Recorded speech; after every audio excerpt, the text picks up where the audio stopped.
ಮೂರಮ್ಮ ಎಲ್ಲೇ ಸೋಣಿಲ್ಲ ಮೂರಮ್ಮ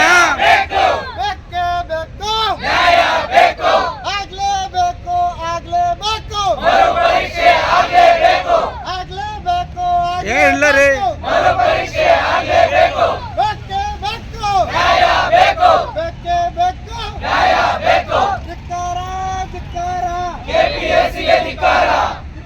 ಏ ಸೌಂಡೇ ಇಲ್ವಲ್ಲಮ್ಮ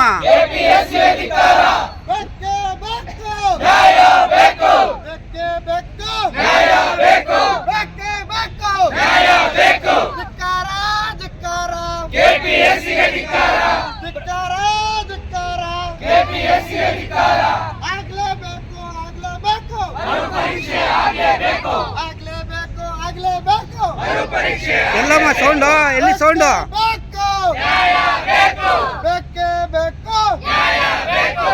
ಭ್ರಷ್ಟ ಕೆಪಿಎಸ್ಸಿಗೆ ಅಯೋಗ್ಯ ಅಧ್ಯಕ್ಷನಿಗೆ ಭ್ರಷ್ಟ ಕೆಪಿಎಸ್ಸಿಗೆ ಅಯೋಗ್ಯ ಅಧ್ಯಕ್ಷನಿಗೆ ಬೇಕೇ ಬೇಕು ಭ್ರಷ್ಟ ಸರ್ಕಾರಕ್ಕೆ ಅಯೋಗ್ಯ ಸರ್ಕಾರಕ್ಕೆ ಬೇಕೇ ಬೇಕು ಕೆಪಿಎಸ್ಸಿ ನಡೆಸಿದಂತಹ ಕೇಸ್ ಮರುಪರೀಕ್ಷೆಯಲ್ಲಿ ಕನ್ನಡ ದೋಷ ಆಗಿ ಕನ್ನಡ ಮಕ್ಕಳಿಗೆ ಅನ್ಯಾಯ ಆಗಿದೆ. ಅದನ್ನ ಖಂಡಿಸಿ ಮತ್ತೆ ಭ್ರಷ್ಟಾಚಾರ ಮುಕ್ತ ನೇಮಕಾತಿ ಆಗ್ಬೇಕು ಅಂತ ಹೇಳ್ಬಿಟ್ಟು ಧಾರವಾಡದಿಂದ ಈ ಬೆಂಗಳೂರು ತನಕ ಪಾದಯಾತ್ರೆ ಮಾಡ್ಕೊಂಡ್ ಬಂದಿದ್ವಿ. ಇವತ್ತು 12ನೇ ದಿನ. ನಾವು ಮಾನ್ಯ ಮುಖ್ಯಮಂತ್ರಿ ಸಿದ್ದರಾಮಯ್ಯ ಸರ್ ಕೇಳ್ಕೊಂಡೇನಪ್ಪ ಅಂದ್ರೆ, ವಿದ್ಯಾರ್ಥಿಗಳು ಪಾದಯಾತ್ರೆ ಮಾಡ್ಕೊಬೇಕಾದ್ರೆ ಎಷ್ಟೋ ವಿದ್ಯಾರ್ಥಿಗಳು ಚಪ್ಪಲ್ ಕಿತ್ತೋಗಿದ್ದಾರೆ. ಮತ್ತೆ ಎಷ್ಟೋ ಜನ ಅರ್ಧದಲ್ಲೇ ಪಾಪ ಅವ್ರ ಕೈಯಲ್ಲಿ ಆಗದೆ ಇದ್ರೂ ತುಂಬಾ ಜನ ಬೆಂಗಳೂರು ತನಕ ಪಾದಯಾತ್ರೆ ಮಾಡಿದ್ದಾರೆ. ಆದ್ರೆ ಎಲ್ಲಾ ಕಡೆ ನಾವು ಪರ್ಮಿಷನ್ ತಗೊಂಡು ಧಾರವಾಡ ಕಮಿಷನರ್ ಆದಂತ ಅವರು ಕೂಡ ಪರ್ಮಿಷನ್ ಇನ್ವರ್ಡ್ ಕೊಟ್ರು. ಆದ್ರೆ ಬೆಂಗಳೂರು ಬರ್ತಾ ನೆಲಮಂಗಲ ಮತ್ತೆ ಮಾಗಡಿ, ಯಶವಂತಪುರ ಎಲ್ಲೂ ನೀವು ತಡೆದಿಲ್ಲ ಪೊಲೀಸ್. ಆದ್ರೆ ರಾಜಾಜಿನಗರದಲ್ಲಿ ಪೊಲೀಸ್ ತಡೆದು ಇವತ್ತು ವಿದ್ಯಾರ್ಥಿಗಳ ಮೇಲೆ FIR ಮಾಡಿದಿರಾ. ಆದ್ರೆ FIR ಅಂತಂದ್ರೆ ನೀವು ವಿದ್ಯಾರ್ಥಿಗಳು ಕುಂತಾರೆ ಅಂತ ಇದ್ದು ಅವ್ರೇನೋ ಹಿಂದೆ ಹೋಗ್ತಾರೆ ಅಂತ ಅನ್ಕೊಂಬೇಡಿ. ಅದನ್ನೇ ಒಂದು ರೋಲ್ ಮಾಡಲ್ ತಗೊಂತಾರೆ. ನೀವೊಬ್ರು ನೀವು ಏನ್ ಇವತ್ತು FIR ಹಾಕಿದ್ರಾ, FIR ಹಾಕಿದ ತಕ್ಷಣ ಇವ್ರು ಹೋರಾಟ ನಿಲ್ಲಿಸ್ತಾರೆ ಅಂತ ಅನ್ಕೊಂಬೇಡಿ. ಈ ಹೋರಾಟ ಇನ್ನೂ ಇವಾಗ ತೀವ್ರವಾಗುತ್ತೆ. ಮಾನ್ಯ ಮುಖ್ಯಮಂತ್ರಿ ಸಿದ್ದರಾಮಯ್ಯ ಅವರು ಈ ಕೂಡಲೇ ಕನ್ನಡ ಅಭ್ಯರ್ಥಿಗಳಿಗೆ ನ್ಯಾಯ ಕೊಡಿ. ಕೆಪಿಎಸ್ಸಿ ಅವರು ಮಾಡಿರೋ ತಪ್ಪಿಗೆ ಇಲ್ಲಿವರೆಗೂ ನೀವು ಯಾವುದೇ ರೀತಿ ಕನ್ನಡ ಅಭ್ಯರ್ಥಿಗಳಿಗೆ ನ್ಯಾಯ ಕೊಟ್ಟಿಲ್ಲ. ಪ್ರತಿಯೊಬ್ಬರು ಸ್ಟೂಡೆಂಟ್ಸ್ ನಿಮ್ಮ ವಿರುದ್ಧ ಇದ್ದಾರೆ. ಈ ಒಂದು ನಿಮ್ಗೆ ನ್ಯಾಯ ಕೊಡಕ್ಕಾಗಿಲ್ಲ ಅಂತಂದ್ರೆ ಈ ಕೂಡಲೇ ಮಾನ್ಯ ಮುಖ್ಯಮಂತ್ರಿ ಸಿದ್ದರಾಮಯ್ಯ ಅವರು ರಾಜೀನಾಮೆ ಮಾಡಿ ಮನೆಗೆ ಹೋಗ್ಬೋದು. ಉತ್ತಮ ಅನ್ಕೊಂತೀವಿ. ಈಗ 33 ಜನಕ್ಕೆ ಫಸ್ಟ್ ಅಖಿಲ ಕರ್ನಾಟಕ ರಾಜ್ಯ ವಿದ್ಯಾರ್ಥಿ ಸಂಘಟನೆಯಿಂದ ಒಬ್ರಿಗೆ ಉಚ್ಚ ನ್ಯಾಯಾಲಯ ಹೈಕೋರ್ಟ್ ಇಂದ ಒಬ್ರಿಗೆ ನ್ಯಾಯ ಸಿಕ್ಕಿದೆ. ಅದನ್ನ ಇಟ್ಕೊಂಡು ಆ ಜಡ್ಜ್ಮೆಂಟ್ ಇಟ್ಕೊಂಡು ಇನ್ನ 32 ಜನಕ್ಕೆ ಸಿಕ್ತು. ಟೋಟಲ್ 33 ಜನಕ್ಕೆ ಈಗ ಹೈಕೋರ್ಟ್ ಇಂದ ಮೇನ್ಸ್ ಬರೆಯೋದಕ್ಕೆ ಅವಕಾಶ ಮಾಡಿಕೊಟ್ಟಿದ್ದಾರೆ. There are some certain criteria ಇದೆ ಹೈಕೋರ್ಟ್ ಕೊಟ್ಟಿರೋದು. ಅದೇ ರೀತಿ ಹೈಕೋರ್ಟ್ ಜಡ್ಜ್ಮೆಂಟ್ ಇಟ್ಕೊಂಡು ನಾವು ಇವತ್ತು ಒಂದು 100 ಜನಕ್ಕೆ ಕ್ಯಾಟ್ ಆಲ್ರೆಡಿ ನಾವು ಫೈಲ್ ಮಾಡ್ತಾ ಇದೀವಿ ಇವತ್ತು. ಮತ್ತೆ ಸೋಮವಾರ ಸಾವಿರಾರು ಸಂಖ್ಯೆಯಲ್ಲಿ ಸುಮಾರು 76,000 ಜನ ವಿದ್ಯಾರ್ಥಿಗಳು ಏನಿದ್ದಾರೆ ಅಷ್ಟು ಜನಕ್ಕೆ ಮೇನ್ಸ್ ಬರೋದಕ್ಕೆ ಅವಕಾಶ ಮಾಡ್ಕೊಡ್ಬೇಕು.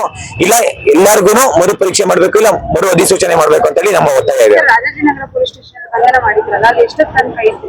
ಸುಮಾರು 11 ಗಂಟೆಗೆ ಅರೆಸ್ಟ್ ಮಾಡಿದ್ದು ಇವಾಗ ಬಂದಿದೀವಿ ಮ್ಯಾಮ್. ಇಲ್ಲಿವರೆಗೂ ಅಲ್ಲಿ ಆ ಒಂದು ಪೊಲೀಸರ ವರ್ತನೆ ಹೆಂಗಿರುತ್ತೆ ಅಂತಂದ್ರೆ, ಆ ವರ್ತನೆಗೆ ವಿದ್ಯಾರ್ಥಿಗಳು ಯಾರೇ ಇರ್ಲಿ ಅವರು ರೌಡಿ ಇಲ್ಲ ಅಂತಂದ್ರು ಒಂಥರ ರೌಡಿ ತರ ಟ್ರೀಟ್ ಮಾಡ್ತಾರೆ. ಇನ್ನೊಂದೇನಪ್ಪಾ ಅಂತಂದ್ರೆ ವಿದ್ಯಾರ್ಥಿಗಳಾಗಿರ್ಬೋದು ಯಾರೇ ಆಗ್ಲಿ ಒಂದ್ಸತಿ ಪೊಲೀಸ್ ಸ್ಟೇಷನ್ ಅಲ್ಲಿ ಹೋಗಿ ಅವ್ರ ಟ್ರೀಟ್ ಮಾಡೋ ಇದಕ್ಕೆ ಒಂದು ನಕ್ಸಲೈಟ್ ಆಗ್ತಾರೆ, ಇಲ್ಲ ಒಂದು ಟೆರರಿಸ್ಟ್ ಆಗ್ತಾರೆ. ಯಾಕೆ ಅಂತಂದ್ರೆ ಅವ್ರ ಟ್ರೀಟ್ಮೆಂಟ್ ಆಗಿರುತ್ತೆ. ಆ ಅಡ್ರೆಸ್ 5 ಸತಿ ಅಡ್ರೆಸ್ ಬರ್ಸ್ಕೊಂತಾರೆ, ಒಂದ್ 5 ಸತಿ ಫೋಟೋ ತಗೊಂತಾರೆ, ಫೋಟೋ ವಿಜುವಲೈಸ್ ಫೋಟೋ ತಗೊಂತಾರೆ. ಆ ಫೋಟೋನ ತಿರ್ಗಾ ಮತ್ತೆ FIR ಅಲ್ಲಿ ಮಾಡೋದಿರ್ಬೋದು. ಆ ಪ್ರೊಸೀಜರ್ ಏನಿದೆ ಆ ಪ್ರೊಸೀಜರ್ಗೆ ಸ್ಟೂಡೆಂಟ್ಸ್ ಒಂದು ನಕ್ಸಲೈಟ್ ಆಗ್ತಾನೆ, ಒಂದು ಟೆರರಿಸ್ಟ್ ಆಗ್ಬೇಕು, ಆ ರೀತಿ ನಡ್ಕೊಂತಾರೆ. ಯಾಕೆಂದ್ರೆ ಪೊಲೀಸ್ ಅಂತ ಅಂದ್ರೆ ಸಮಾಜದಲ್ಲ ಶಾಂತಿ ಕಾಪಾಡೋದು ಅವ್ರ ಪ್ರಮುಖ ಕರ್ತವ್ಯ ಆಗಿರುತ್ತೆ. ಯಾರ್ದೋ ಸರ್ಕಾರದ ಒತ್ತಡಕ್ಕೆ ಸುಮ್ಮನೆ FIR ಹಾಕೋದು ವಿದ್ಯಾರ್ಥಿಗಳ ಮೇಲೆ. ನೀವು ಸರ್ಕಾರ ಎಷ್ಟು ವಿದ್ಯಾರ್ಥಿಗಳ ಮೇಲೆ ಇಷ್ಟು FIR ಹಾಕ್ತಿರೋ ಸರ್ಕಾರ ಅಷ್ಟು ಹಿನ್ನಡೆ ಆಗುತ್ತೆ. ನಿಮ್ಮ ಸರ್ಕಾರ ಯಾವುದೇ ಕಾರಣಕ್ಕೂ ಸ್ಟೇಬಲ್ ಇರಲ್ಲ. ಯಾಕೆಂದ್ರೆ ವಿದ್ಯಾರ್ಥಿಗಳು ಇರ್ಬೋದು, ರೈತರು ಇರ್ಬೋದು, ಈ ಒಂದು ಇದರಲ್ಲಿ ಒಂದು ಇಂಡಿಯಾದಲ್ಲಿ ಅವರು ಬ್ಯಾಕ್ ಬೋನ್ ರೈತರಂದ್ರೆ ವಿದ್ಯಾರ್ಥಿಗಳು ಮತ್ತೆ ರೈತರು ಸೇರ್ಕೊಂಡ್ರೆ ಏನ್ ಬೇಕಾಗುತ್ತೆ. ಅದಕ್ಕೋಸ್ಕರ ಸರ್ಕಾರ ಈ ಕೂಡಲೇ ವಿದ್ಯಾರ್ಥಿಗಳಿಗಾಗಿರ್ಬೋದು ಈ ಒಂದು ಅನ್ಯಾಯ ಕನ್ನಡದಾಗ ಆಗಿರೋ ಅನ್ಯಾಯನ ಈ ಕೂಡಲೇ ಸರಿಪಡಿಸಬೇಕು, ಎಲ್ಲರಿಗೂ ನ್ಯಾಯ ಕೊಡಿಸ್ತಕ್ಕಂತ ಕೇಳ್ಬೇಕು. ಖಂಡಿತ ಮೇಡಮ್, ಈ ಹೋರಾಟ ಇದನ್ನ ಕಂಟಿನ್ಯೂಸ್ ಮಾಡ್ತೀವಿ ನಾವು ಡೈಲಿ. ಎಲ್ಲಿವರೆಗೂ ನ್ಯಾಯ ಸಿಗಲ್ವೋ ಅಲ್ಲಿವರೆಗೂ ನಾವು ಚಳುವಳಿ ಮಾಡ್ತೀವಿ. ಕರ್ನಾಟಕದಲ್ಲಿ ಆಲ್ರೆಡಿ ನಾವು ಪಾದಯಾತ್ರೆ ಮಾಡಿದೀವಿ. ಈಗ ಎಲ್ಲರಿಗೂ ಈಗ ಮೊನ್ನೆ ಹೈಕೋರ್ಟ್ ಕೂಡ ಎಲ್ಲ ಒಂದ್ ಸ್ವಲ್ಪ ವಿದ್ಯಾರ್ಥಿಗಳಿಗೆ ನ್ಯಾಯ ಕೊಟ್ಟಿದೆ. ಅದೇ ರೀತಿ ನಾವು ಸಾವಿರಾರು ಸಂಖ್ಯೆಯಲ್ಲಿ ನಾವು ಕ್ಯಾಟ್ಗೆ ಹೋದ್ರೆ ಅವ್ರು ಎಲ್ಲರಿಗೂ KPSC ಅವರು 76,000 ಜನಕ್ಕೆ ಮೇನ್ಸ್ ನಡೆಸಕ್ ಆಗಲ್ಲ. ಕ್ರೈಟೀರಿಯಾ ಮೇನ್ಸ್ ಅಂತಂದ್ರೆ 1:15. ಯಾಕೆಂದ್ರೆ ದೇರ್ ಆರ್ 31 ಸ್ಟೇಟ್ಸ್ ಇದೆ. ಎಲ್ಲಾ ಸ್ಟೇಟ್ಸ್ ಅಲ್ಲೂ ಸ್ಟೇಟ್ ಪಬ್ಲಿಕ್ ಕಮಿಷನ್ ಅನ್ನೋದು ಇರುತ್ತೆ. ಯಾವ ಸ್ಟೇಟ್ ಅಲ್ಲೂ ಈ ಒಂದು ಡೈರೆಕ್ಟ್ ಪ್ರಿಲಿಮ್ಸ್ ಕ್ವಾಲಿಫೈ ಆಗ್ದಿರಾ ಮೇನ್ಸ್ ಯಾರು ಕೊಡಲ್ಲ. ಅದರಲ್ಲೂ ಈ ತರ ಕೊಟ್ಟು ನೀವು ಎಕ್ಸಾಮ್ ಮಾಡ್ತೀರಾ ಅಂತಂದ್ರೆ ಪ್ರತಿ ಸರಿ ನೆಕ್ಸ್ಟ್ ಮುಂದೆ ಪ್ರಿಲಿಮ್ಸ್ ಎಕ್ಸಾಮ್ಸ್ ಕಂಡಕ್ಟ್ ಮಾಡಬೇಡಿ. ನೀವು ಡೈರೆಕ್ಟ್ ಮೇನ್ಸ್ ಕೊಟ್ಬಿಡಿ. ಎಲ್ಲರೂ ಮೇನ್ಸ್ ಅಪ್ಲೈ ಮಾಡಿದಾರೆಲ್ಲ ಮೇನ್ಸ್ ಬರ್ದ್ಬಿಟ್ಟು ಮೇನ್ಸ್ ಕ್ವಶನ್ ಪೇಪರ್ ಅದರಿಂದ ಕ್ವಾಲಿಫೈ ಮಾಡ್ಬಿಟ್ಟು ನೀವು ಇಂಟರ್ವ್ಯೂ ಮಾಡಿ ಅಂತ ಕೇಳ್ಕೊಳಕ್ ಇಷ್ಟಪಡ್ತೀನಿ. ಬೇಕೇ ಬೇಕು, ಆಗ್ಲೇಬೇಕು, ಆಗ್ಲೇಬೇಕು, ಆಗ್ಲೇಬೇಕು, ಆಗ್ಲೇಬೇಕು, ಆಗ್ಲೇಬೇಕು, ಆಗ್ಲೇಬೇಕು, ಆಗ್ಲೇಬೇಕು, ಆಗ್ಲೇಬೇಕು, ಆಗ್ಲೇಬೇಕು, ಆಗ್ಲೇಬೇಕು, ಧಿಕ್ಕಾರ, ಧಿಕ್ಕಾರ, ಧಿಕ್ಕಾರ, ಧಿಕ್ಕಾರ, ಧಿಕ್ಕಾರ, ಧಿಕ್ಕಾರ, ಆಗ್ಲೇಬೇಕು, ಆಗ್ಲೇಬೇಕು, ಆಗ್ಲೇಬೇಕು, ಆಗ್ಲೇಬೇಕು, ಆಗ್ಲೇಬೇಕು, ಆಗ್ಲೇಬೇಕು, ಬೇಕೇ ಬೇಕು, ನ್ಯಾಯ ಬೇಕು, ಬೇಕೇ ಬೇಕು, ನ್ಯಾಯ ಬೇಕು, ಬೇಕೇ ಬೇಕು, ನ್ಯಾಯ ಬೇಕು, ಆಗ್ಲೇಬೇಕು, ಆಗ್ಲೇಬೇಕು, ಆಗ್ಲೇಬೇಕು, ಆಗ್ಲೇಬೇಕು, ಆಗ್ಲೇಬೇಕು, ಆಗ್ಲೇಬೇಕು, ಆಗ್ಲೇಬೇಕು, ಆಗ್ಲೇಬೇಕು, ಧಿಕ್ಕಾರ, ಧಿಕ್ಕಾರ, ಧಿಕ್ಕಾರ, ಧಿಕ್ಕಾರ, ಧಿಕ್ಕಾರ, ಧಿಕ್ಕಾರ, ಆಗ್ಲೇಬೇಕು, ಆಗ್ಲೇಬೇಕು, ಆಗ್ಲೇಬೇಕು,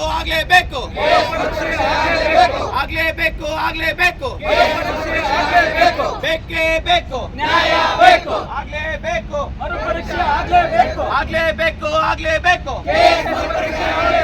ಬೇಕೇ ಬೇಕು, ನ್ಯಾಯ ಬೇಕು, ಬೇಕೇ ಬೇಕು, ನ್ಯಾಯ ಬೇಕು, ಬೇಕೇ ಬೇಕು, ಧಿಕ್ಕಾರ, ಧಿಕ್ಕಾರ, KPSCಗೆ ಧಿಕ್ಕಾರ, ಧಿಕ್ಕಾರ, ಧಿಕ್ಕಾರ, KPSCಗೆ ಧಿಕ್ಕಾರ, ಆಗ್ಲೇಬೇಕು, ಆಗ್ಲೇಬೇಕು, ಆಗ್ಲೇಬೇಕು, ಆಗ್ಲೇಬೇಕು,